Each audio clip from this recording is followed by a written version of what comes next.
ಮೇಲ್ಮನೆಯಲ್ಲೂ ಕೂಡ ದ್ವೇಷ ಭಾಷಣೆಯ ತಡೆ ಬಿಲ್ ಪಾಸ್ ಆಗಿದೆ. ವಿರೋಧ ಪಕ್ಷಗಳ ಧರಣಿಯ ನಡುವೆ ಅಂಗೀಕಾರವನ್ನು ಪಡೆದುಕೊಂಡಿದೆ ರಾಜ್ಯ ಸರ್ಕಾರ. ಮೇಲ್ಮನೆಯಲ್ಲಿ ಕೊಂಚ ಟಫ್ ಆಗಬಹುದೇನೋ ಈ ಬಿಲ್ ಪಾಸ್ ಮಾಡಿಕೊಳ್ಳಲಿಕ್ಕೆ ಅಂತ ಒಂದು ಅನುಮಾನ ಇತ್ತು. ಬಟ್ ಈಗ ಆ ಅನುಮಾನವೂ ಕೂಡ ಹಿಂದೆ ಹೋಗಿದೆ. ಸರ್ಕಾರ ಸದ್ದುಗದ್ದಲದ ನಡುವೆಯೇ ಈ ಬಿಲ್ ಅನ್ನು ಪಾಸ್ ಮಾಡಿಕೊಂಡಿದೆ. ರಾಜ್ಯ ಸರ್ಕಾರದ ವಿರುದ್ಧ ಘೋಷಣೆಯನ್ನು ವಿಪಕ್ಷದ ನಾಯಕರು ಸದನದ ಬಾವಿಗಿಳಿದು ಕೂಗ್ತಾ ಇದ್ರು. ಬಿಜೆಪಿ ಸದಸ್ಯರಿಂದ ಒಂದು ಕಡೆ ಪ್ರತಿಭಟನೆ. ಇದು ರಾಜಕೀಯ ದುರುದ್ದೇಶದಿಂದ ಬಿಲ್ ತಂದಿಲ್ಲ ಅಂತ ಹೇಳಿ ಪರಮೇಶ್ವರ್ ಮೇಲ್ಮನೆಯಲ್ಲೂ ಕೂಡ ಒಂದು ಸ್ಪಷ್ಟನೆಯನ್ನು ಕೊಟ್ಟಿದ್ದಾರೆ. ಸ್ವಲ್ಪ ಮರೆತುಬಿಡಿ ರವೀಶ್, ಚೀಫ್ ಮಿನಿಸ್ಟರ್ ಸಿಎಂ ಸರ್ಕಾರ ಅಪ್ಪನಾಣೆ ಬರೋಲ್ಲ. ಯಾರು ನಿಮ್ ಸರ್ಕಾರ ಮುಂದೊಂದ್ಸರಿ ಇವತ್ತು ಚುನಾವಣೆ ಆದ್ರೂ ಅಪ್ಪನಾಣೆ ಬರೋಲ್ಲ. ನಿಮ್ಮ ಅಪ್ಪನಾಣೆ ಬರೋಲ್ಲ. ನಿಮ್ಮ ಅಪ್ಪನಾಣೆ ಬರೋಲ್ಲ.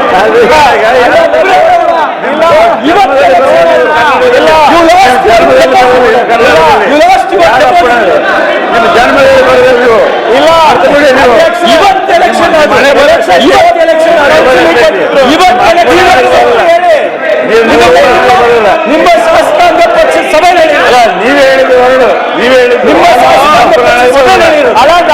ಮಾಡಕ್ ಟ್ರೈ ಮಾಡಿದ್ರು.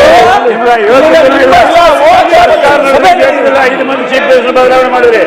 5 ವರ್ಷದಲ್ಲಿ 5 ಮಂದಿ ಚೀಫ್ ಮಿನಿಸ್ಟರ್.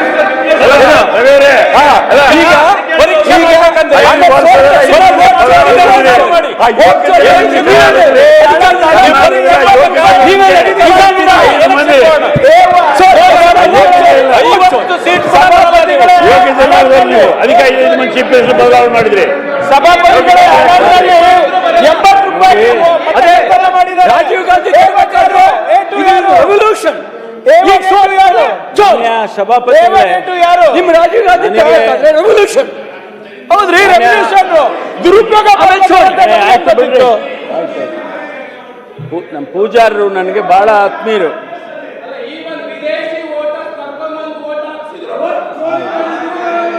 ಇಲ್ಲ ಅಂದ್ರೆ ಅಮಿತ್ ಶಾ ಅವರು ಅಸಮರ್ಥ ಹೋಮ್ ಮಿನಿಸ್ಟರ್. ಅಮಿತ್ ಶಾ ಅವರು ಅಸಮರ್ಥ ಹೋಮ್ ಮಿನಿಸ್ಟರ್.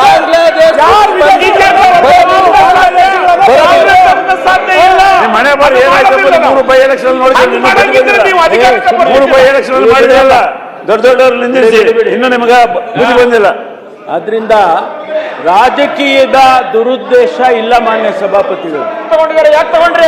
ನಮಗೆ ಅರಿವಿದೆ. ಅಮಿತ್ ಶಾ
ಸಭಾಪತಿಗಳೇ ಕೂತ್ಕೊಳ್ಳಿ ಒಂದು ನಿಮಿಷ ಕೂತ್ಕೊಳ್ಳಿ. ನೋಡಿ, ಮಂತ್ರಿಗಳಾದಂತಾರೆ ನೀವು ನಡು ಈ ಥರ ಮಾತಾಡಿ ಏನು ಈ ಅದೇ ಸಭಾಪತಿಗಳ ಗೌರವ ಇರ್ಬೇಕಲ್ಲ ಈ ಪೀಠಕ್ಕೆ. ಬೇಕಾದ್ರೆ ಇವತ್ತು ಕೂತ್ಕೊಳ್ಳಿ, ನಿಮ್ಗಾಗತ್ತೀನಿ ನಾನು.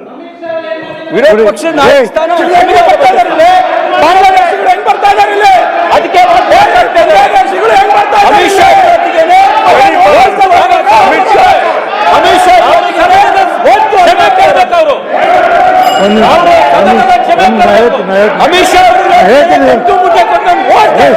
ಇದು ನಾ ಹೇಳ್ತೀನಿ ನೋಡಿ, ಒಂದು ನಿಮಿಷ ರೀ, ಒಂದು ನಿಮಿಷ. ಅದು ನೋಡಿ,